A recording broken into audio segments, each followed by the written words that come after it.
Sosok Gubernur NTT sebut orang miskin makan pasti banyak nasi. Gubernur Nusa Tenggara Timur Victor Bungtilu Leskodat sekali lagi menjadi sorotan publik setelah mengeluarkan pernyataan kontroversial terkait ciri-ciri orang miskin.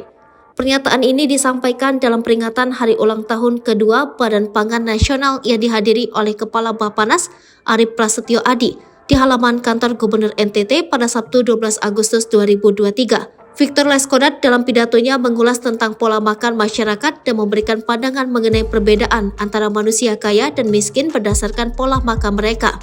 Kalau nasinya ambil banyak, itu orang miskin. Tapi kalau ambil yang banyak protein, itu orang kaya, kata Victor.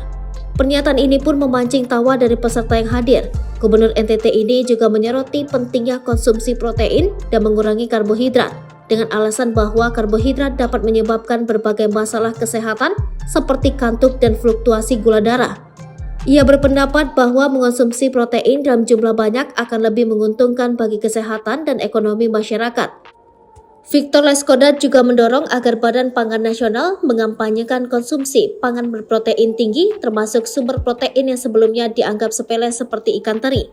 Ia mengungkapkan bahwa pola makan berprotein tinggi akan menjadi kunci mengatur generasi masa depan dan mengembangkan potensi pangan lokal dan nasional. Meskipun pernyataannya mengundang perdebatan, Victor Leskodat menegaskan bahwa tujuannya adalah memajukan pangan lokal dan kesejahteraan masyarakat NTT. Ia menganggap bahwa memahami dan mengubah pola makan merupakan langkah penting dalam menghadapi tantangan ekonomi dan kesehatan di masa depan.